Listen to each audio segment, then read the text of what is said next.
Hello friends, welcome to royal study. दोस्तों, आज के इस वीडियो में दिल्ली पुलिस कांस्टेबल 2023 के स्पेशल एग्जाम का नेक्स्ट एनालिसिस आपके लिए लेकर आ चुके हैं। 16 नवंबर 2023 को हम थर्ड शिफ्ट का एनालिसिस कवर करने जा रहे हैं। इससे पहले हम फर्स्ट शिफ्ट का और सेकंड शिफ्ट का एनालिसिस वीडियो आपको दे चुके हैं। अगर आपने ये दो वीडियो इससे पहले के नहीं देखे हैं तो आप जरूर से जाके देखिएगा, क्योंकि सबसे ज़्यादा क्वेश्चंस आपको कवर करवाए हैं और बिल्कुल ऑथेंटिक क्वेश्चंस आपको कवर करवाए हैं जो आपके एग्जाम में 110% पूछे गए हैं विथ आंसर और विथ डिटेल के साथ में हमने कवर आपको करवाया है। क्लियर है?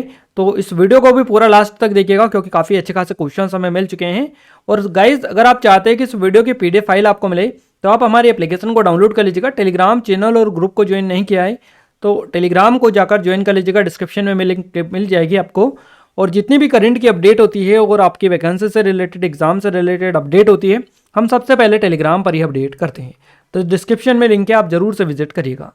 जीके करंट अफेयर के क्वेश्चंस, कंप्यूटर के, मैथ्स, रीजनिंग, यानी कि पूरा का पूरा पेपर जैसा आपका पेपर आपके एग्जाम में पूछा गया, जितना भी हमें डेटा मिल पाया है सारा आपके साथ यहाँ पर हम साझा करने वाले हैं।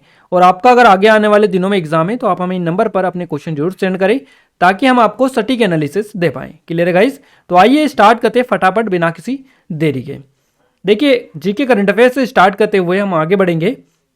और आज का हमारा जो पहला क्वेश्चन पूछा गया थर्ड शिफ्ट में, यह है यमुना नदी यमुनोत्री ग्लेशियर से निकलती है और यह किस राज्य में स्थित है, ये आपसे पूछा गया है। यमुना नदी कहाँ से निकलती है? यमुनोत्री ग्लेशियर से। ये आपका उत्तराखंड राज्य में स्थित है। डिटेल इसलिए यहाँ पर हम आपको कवर ज़्यादा से ज़्यादा करवाने की कोशिश कर रहे हैं, क्योंकि सीधे सीधे डायरेक्टली क्वेश्चंस आपके बन रहे हैं डिटेल से। तो इस डिटेल को आप याद रखते चलिएगा। साथ ही हम PDF भी आपको दे देंगे ताकि आप वहाँ से अच्छा खासा रिवीजन भी कर पाएँ। तो डिस्क्रिप्शन में लिंक मिलेगी, आप PDF जरूर से डाउनलोड कर लीजिएगा। क्लियर है गाइज? देखिए, उत्तराखंड में स्थित है ये आपका यमुनोत्री ग्लेशियर। यमुना नदी उत्तराखंड के यमुनोत्री ग्लेशियर से निकलती है। यमुनोत्री उत्तराखंड के उत्तरकाशी जिले में स्थित है। यमुनोत्री जो है ये पश्चिमी उत्तराखंड के महान हिमालय में बंदरपंच मासीफ है, मासीफ की ढलानों से निकलती है। और यमुनोत्री ग्लेशियर से निकलने के बाद यमुना नदी की लंबाई लगभग 1374 किलोमीटर मानी जाती है। यह उत्तराखंड, हिमाचल प्रदेश, उत्तर प्रदेश, हरियाणा, दिल्ली से होकर बहती है। प्रयागराज, जिसको इलाहाबाद भी बोला जाता है, में यह गंगा नदी में जाकर मिल जाती है। यमुना नदी गंगा नदी की सबसे लंबी सहायक नदी है। तो ये पॉइंट भी आप याद रखिएगा, सीधा सीधा क्वेश्चन आपका बनता है। अगला क्वेश्चन है आपसे, इम्परफेक्ट किसकी आत्मकथा है? इम्परफेक्ट जो आत्मकथा है ये संजय मांजरेकर की है। संजय मांजरेकर, इम्परफेक्ट इनकी आत्मकथा है। किताब इम्परफेक्ट। बल्लेबाज से कमेंटेटर बने संजय मांजरेकर की आत्मकथा है। किताब उनके क्रिकेट करियर, उनके जीवन और बल्लेबाजी तकनीक के साथ उनके जुनून, पूर्णता की खोज के बारे में बात करती है। संजय मांजरेकर ने भारतीय टीम के लिए 37 टेस्ट खेले और 74 वनडे मैच खेले थे। अगला क्वेश्चन है हमारा, मध्यकाल में चांदी का सिक्का किसने चलवाया था या चलाया था? तो मध्यकाल में चांदी का जो सिक्का चलाया था, और ऑप्शन के अनुसार आपको शेरशाह सूरी बिल्कुल करेक्ट आंसर रहेगा, क्योंकि शेरशाह सूरी आपका दे रखा था, स्पेलिंग मिस्टेक है, सही कर लीजिएगा, ये सूर आएगा इसमें, सूरी।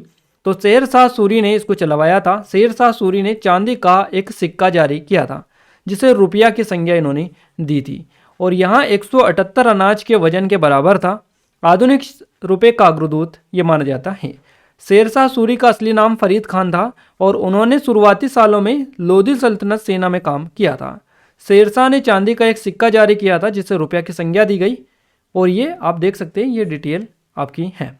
अगला क्वेश्चन है हमारा, यामिनी कृष्ण मूर्ति किस नृत्य से संबंधित मानी जाती है? भारतनाट्यम और कुचिपुड़ी दोनों नृत्यों से संबंध है यामिनी कृष्ण मूर्ति का। कुचिपुड़ी में श्रृंगार रस की प्रधानता देखने को मिलती है। कुचिपुड़ी में पैरों की विभिन्न गतियां शामिल होती हैं और आमतौर पर यहाँ एक टीम प्रदर्शन होता है, यानी टीम के द्वारा ये प्रदर्शित किया जाता है। कुचिपुड़ी का प्रमुख विषय भागवत पुराण है, लेकिन प्रकृति में धर्मनिरपेक्ष है। कुचिपुड़ी के नर्तक कौन है? भगवत तल कहलाने लगे हैं, याद रखिएगा, भागवत लस कहलाने लगे हैं। और यामिनी कृष्ण मूर्ति जो है कुचिपुड़ी और भारतनाट्यम दोनों से संबंधित मानी जाती हैं। अगला क्वेश्चन है, अन्नपूर्णा योजना कब शुरू हुई थी? तो अन्नपूर्णा योजना की शुरुआत हुई थी 1 अप्रैल सन 2000 को। अन्नपूर्णा योजना 1 अप्रैल सन 2000 को लागू की गई थी। इसका लक्ष्य था उन वरिष्ठ नागरिकों की आवश्यकता को पूरा करने के लिए खाद्य सुरक्षा प्रदान करना जिन्हें इसके योग्य माना जा गया है, और जो राष्ट्रीय वृद्धावस्था पेंशन योजना के तहत नहीं आ पाए हैं उनको जो है खाद्य सुरक्षा प्रदान करना इसका लक्ष्य था। क्लियर है। अगला क्वेश्चन पूछा गया, देखिए क्वेश्चन इस तरह से था आपका, एक तो इसी से रिलेटेड दो क्वेश्चन बने थे आपका, एक या तो आर्य समाज से बना था या प्रार्थना समाज से बना था, और दूसरा क्वेश्चन बना था ब्रह्म समाज से। वो आगे हम आपको कवर करवाएंगे। अब इसमें जो क्वेश्चन था या तो आर्य समाज से था या प्रार्थना समाज से था। क्लियर है। तो दोनों का राइट आंसर हम आपको बता दें, आर्य समाज की जो स्थापना की थी वो की थी स्वामी दयानंद सरस्वती जी ने, और प्रार्थना समाज की जो स्थापना की थी ये की थी डॉक्टर आत्माराम पांडुरंग ने। प्रार्थना समाज की स्थापना 31 मार्च 1867 को डॉक्टर आत्माराम पांडुरंग ने की थी। प्रार्थना समाज की स्थापना पश्चिमी भारत में धार्मिक और सामाजिक सुधारों के लिए की गई थी। आर्य समाज की स्थापना स्वामी दयानंद सरस्वती ने 1875 में बंबई में की थी। स्वामी दयानंद सरस्वती 1824 से 1883 एक विद्वान, देशभक्त, समाज सुधारक और पुनरुत्थानवादी माने जाते थे। अगला क्वेश्चन है गाइज हमारा, playing it my way. Playing it my way ये जो पुस्तक है काफ़ी ज़्यादा चर्चित है और ऐसी कोई एग्जाम नहीं होती जिसमें ये क्वेश्चन आपका नहीं बनता। तो प्लेइंग इट माई वे पुस्तक जो है ये किसकी आत्मकथा है? सचिन तेंदुलकर आपका करेक्ट आंसर हो जाएगा, सभी को पता ही होना चाहिए। प्लेइंग इट माई वे पूर्व भारतीय क्रिकेटर सचिन तेंदुलकर की आत्मकथा है। इस किताब के लेखक बोरिया मजूमदार और सचिन तेंदुलकर हैं। लेखक भी अगर आपसे पूछा जाए कि प्लेइंग इट माई वे के लेखक कौन है तो इसका सही जवाब रहेगा बोरिया मजूमदार और सचिन तेंदुलकर। यह किताब 5 नवंबर 2014 को मुंबई में लॉन्च की गई थी। अगला क्वेश्चन है 2022 में पद्मश्री किसे मिला था? तो गाइस पद्मश्री तो काफ़ी सारे लोगों को दिया गया था, आप सभी को पता ही है पद्मश्री काफ़ी सारे लोगों को हर साल दिया जाता है। 2022 के लिए 128 लोगों को 3 श्रेणियों में पद्म विभूषण, भूषण और पद्मश्री दिए जाने वाले पुरस्कारों में सम्मानित किया गया था। तो याद रखिएगा काफ़ी ज़्यादा लोगों को दिया गया था। और यहाँ पर ये क्वेश्चन आपसे इस तरह से पूछा होगा कि खेलों में किसको, कला के क्षेत्र में किसे दिया गया था, इस तरह से आपको कुछ हिंट दे रखा होगा, तभी आप जाकर या फिर ऑप्शंस के तहत आपको बता सकते हैं, जो कि हमें नहीं मिल पाए हैं। आप देख के जाइएगा इस तरह के क्वेश्चंस बन रहे हैं। अगला क्वेश्चन है राष्ट्रपति की शक्तियां कौन से अनुच्छेद में आती हैं? तो राष्ट्रपति की जो शक्तियां निहित है ये अनुच्छेद 53 के तहत आती हैं। अनुच्छेद 53 के अनुसार संघ की कार्यकारी शक्ति राष्ट्रपति में निहित होती है। वहाँ या तो सीधे या अपने अधीनस्थ अधिकारियों के माध्यम से उनका प्रयोग करेगा। वहाँ केंद्र सरकार के कार्यकारी अधिकारियों के प्रमुख है। और अनुच्छेद 53 के तहत देश के सशस्त्र बलों की सर्वोच्च कमान राष्ट्रपति में निहित होती है। राष्ट्रपति के पास किसी अन्य देश के साथ युद्ध की घोषणा करने की शक्ति है और शांति स्थापित करने की भी शक्ति राष्ट्रपति के पास में ही होती है। अगला क्वेश्चन है हमारा, रामनवमी किस माह में मनाई जाती है? तो रामनवमी जो मनाई जाती है चैत्र महीने के शुक्ल पक्ष की नवमी को मनाई जाती है। नेक्स्ट क्वेश्चन पूछा गया, प्लेइंग इट माई वे ये क्वेश्चन रिपीट हो चुका है, माफ चाहेंगे। सचिन तेंदुलकर आप याद रखिएगा, रिपीट हुआ तो इसका फायदा आप लीजिएगा, याद रखिएगा इस क्वेश्चन को, डबल से हमने रिवीजन आपको करवा दिया है। अनुच्छेद 39A और 43B से क्वेश्चन आपका बना था। इसके अलावा 1938 में देश कांग्रेस पार्टी के अध्यक्ष बने। तो 1938 में कांग्रेस पार्टी के अध्यक्ष बने सुभाष चंद्र बोस। सुभाष चंद्र बोस याद रखिएगा। नेक्स्ट क्वेश्चन है 1976 में कौन सी पार्टी थी? तो 1976 में जिस पार्टी की सरकार थी ये थी कांग्रेस पार्टी थी। अगला क्वेश्चन है ब्रह्म समाज की स्थापना किसने की थी? तो ब्रह्म समाज की स्थापना राजा राम मोहन राय ने की थी। ब्रह्म समाज की स्थापना राजा राम मोहन राय ने की थी और उन्होंने 1828 में कलकत्ता में ब्रह्म सभा के रूप में इसकी स्थापना की थी। बाद में इसका नाम बदलकर ब्रह्म समाज कर दिया गया। क्लियर है, ब्रह्म सभा से ब्रह्म समाज कर रखा गया। और राजा राम मोहन राय को भारतीय नव जागरण के जनक के रूप में भी जाना जाता है। अगला क्वेश्चन है हरता होली दिवाली के दौरान किस राज्य में मनाया जाता है? हरता होली दिवाली के दौरान जो मनाया जाता है हरियाणा के मेवात क्षेत्र में मनाया जाता है। हरता होली होती है ये, और दिवाली के दौरान हरियाणा के मेवात क्षेत्र में मनाया जाता है। यह नृत्य दिवाली और होली जैसे त्योहारों के अवसर पर किया जाता है और इसमें विशाल केतली, ड्रम, ड्रफ और झांझ की पिटाई की जाती है। अगला क्वेश्चन है महाशिवरात्रि किस माह में मनाई जाती है? तो फागुन माह के कृष्ण पक्ष की चतुर्दशी तिथि को महाशिवरात्रि मनाई जाती है। अगला क्वेश्चन है कोशिका में जीव कोशिका से संबंधित नहीं है ना, कोशिका में जीव कोशिका से संबंधित नहीं है, तो ये जीव है वायरस, ये संबंधित नहीं है। अगला क्वेश्चन पूछा गया ISL इंडियन सुपर लीग की शुरुआत कब हुई थी? ये क्वेश्चन बनाए 2013 में शुरुआत हुई थी ISL की, इंडियन सुपर लीग की। अगला क्वेश्चन है यमुना नदी से क्वेश्चन बना है और यमुना नदी से जो क्वेश्चन पूछा गया है वो आपको स्टार्टिंग में ही हमने बता दिया। वही क्वेश्चन बना था कि यमुना नदी यमुनोत्री ग्लेशियर से निकलती है, तो ये किस राज्य में स्थित है, उत्तराखंड आपको बता दिया है। अगला क्वेश्चन है शतरंज में कितने सफेद हाथी होते हैं। तो शतरंज में 2 सफेद हाथी होते हैं। याद रखिएगा शतरंज के खेल में 2 खिलाड़ी ही खेल सकते हैं।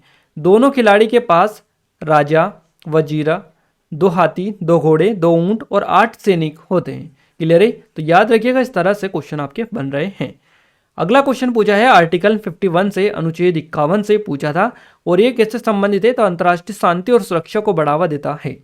नेक्स्ट क्वेश्चन है लेट किस धर्म से संबंधित है, तो ये एग्जैक्ट क्वेश्चन नहीं मिल पाया है। अगला क्वेश्चन है सबसे ज्यादा कबड्डी वर्ल्ड कप किस देश ने जीते हैं, तो भारत के द्वारा ही सबसे ज्यादा कबड्डी वर्ल्ड कप जीते गए हैं।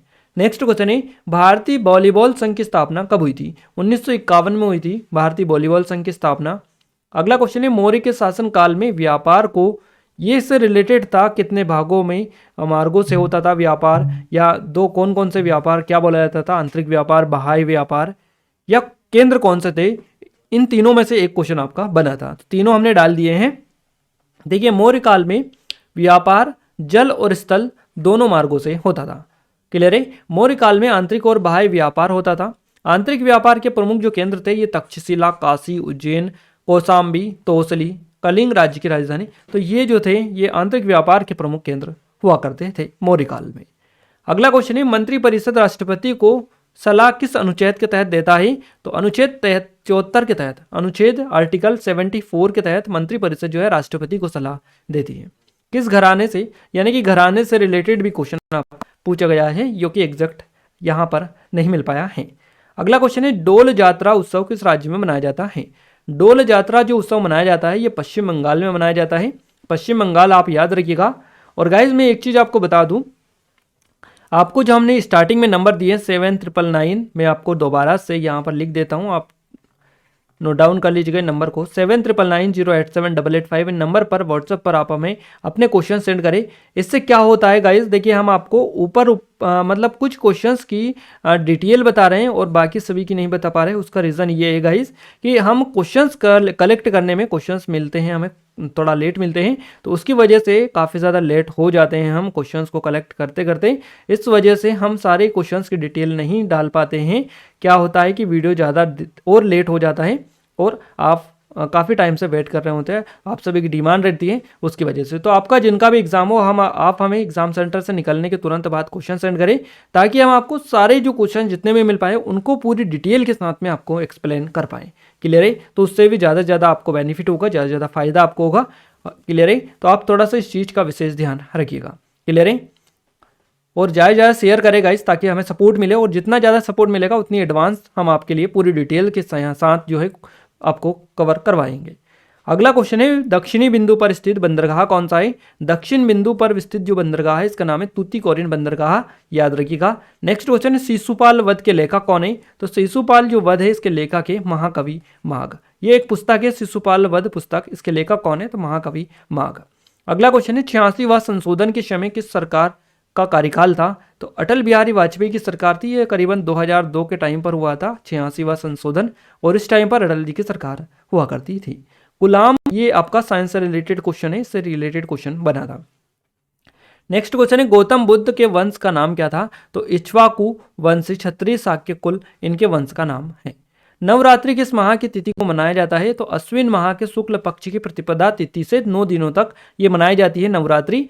तो ये सारे के सारे जीके के क्वेश्चंस जितने भी मिले एग्जैक्ट हमने आपको बताने की कोशिश की, जैसा जिस तरह से आपको मिला है पूरा हमने हेल्प करने की कोशिश की। आप सभी से भी रिक्वेस्ट है कि ज़्यादा से ज़्यादा इस वीडियो को लाइक करें, शेयर करें और एक प्यारा सा कमेंट जरूर से करिएगा, सब्सक्राइब भी चैनल को कर लीजिएगा। बात करें कंप्यूटर की तो MS ऑफिस से क्वेश्चन बनाए हैं, MS वर्ड से बनाए हैं, फुल फॉर्म से रिलेटेड भी क्वेश्चन पूछे गए हैं। गाइज आपका MS वर्ड, MS एक्सेल 365 इनसे रिलेटेड क्वेश्चंस आपके कंप्यूटर में ज़्यादा देखने को मिल रहे हैं, तो इनको आप अच्छे से देखकर जाइएगा। क्लियर है। इसके अलावा मैथ्स में लाभानी से क्वेश्चंस बनाए हैं, औसत से बनाए, बोर्ड मार्क्स से बनाए, यही टॉपिक हमें मिले हैं। बाकी और भी क्वेश्चंस आपके अलग अलग टॉपिक से पूछे गए हैं। रीजनिंग में 5 से 6 क्वेश्चंस बने, आकृति से 2 क्वेश्चन बने, फिगर काउंटिंग से 2 क्वेश्चन बने हैं, अल्फाबेट से क्वेश्चंस बनाए, सिटिंग अरेंजमेंट से क्वेश्चंस बनाए, दर्पण इमेज से क्वेश्चंस बनाए। तो रीजनिंग में इतने टॉपिक हमें मिले हैं, हो सकता है और भी टॉपिक से आपके क्वेश्चंस पूछे गए हैं। क्लियर है। तो आप इनको तो देख कर जाइएगा, बाकी जो टॉपिक है जैसे जैसे टॉपिक आते जाएंगे हम आपको कवर करवाते जाएंगे। इन टॉपिक को आप अच्छे से देख कर जाइए। सुबह फर्स्ट, सेकंड और थर्ड 3 शिफ्ट आज के हो चुके हैं। इसमें जितने भी टॉपिक आपके पूछे गए उन सभी टॉपिक पर आप अच्छी खासी कमांड रखिएगा। क्लियर है गाइस, क्योंकि क्वेश्चंस डायरेक्टली इनडायरेक्टली वहीं से आपके पूछे जाएंगे। हो सकता है फर्स्ट शिफ्ट में क्वेश्चन ना बने, सेकंड में उससे पूछ ले, फिर सेकंड में ना बने थर्ड में पूछ ले, तो इस तरह से आगे पीछे होता रहता है, बट क्वेश्चंस डेफिनेटली वहां से ही आपके निकल कर आएंगे। क्लियर है। तो पूरा आपको एक्सप्लेन किया है हमने, एक एक चीज़ें आपको बताने की कोशिश की, जिस तरह से आपके एग्जाम में आज का पेपर तीनों शिफ्ट का पूछा गया है, तीनों का हमने अच्छे से आपको बताया है। और साथ ही पीडीएफ के लिए भी हम आपको बार बार बता रहे हैं कि पीडीएफ आप टेलीग्राम से जाकर डाउनलोड कर सकते हैं। डिस्क्रिप्शन में आपको लिंक मिलेगी टेलीग्राम की, ज्वाइन नहीं किया है तो कर लीजिएगा। टेलीग्राम पर हम एक पीडीएफ जो जितनी भी तीनों शिफ्ट की पीडीएफ है एक साथ डाल देंगे, तो आप बड़े आसानी से उनको डाउनलोड करके अपना रिवीजन कर सकते हैं। क्लियर है। एप्लीकेशन को भी डाउनलोड कर लीजिएगा, नहीं किया है तो डिस्क्रिप्शन में लिंक मिल जाएगी। और गाइज आप सभी से रिक्वेस्ट है कि इस वीडियो को ज़्यादा लाइक करें, ज़्यादा से ज़्यादा शेयर करें, और जिन लोगों ने अभी तक सब्सक्राइब नहीं किया उन सभी से रिक्वेस्ट है कि चैनल को सब्सक्राइब करके आप बेल आइकन को ऑल पर सेलेक्ट कर दीजिएगा, क्योंकि आपके सपोर्ट की काफ़ी ज़्यादा ज़रूरत है अभी हमें आपको। तो आप जरूर से ज़्यादा सपोर्ट करें ताकि हम आपको 100% एक्यूरेट और सटीक एनालिसिस देने में आपकी मदद कर पाएँ। क्लियर है। तो मिलते हैं हमारे कल के फर्स्ट शिफ्ट के एनालिसिस के साथ, तब तक ले जय हिंद, वंदे मातरम।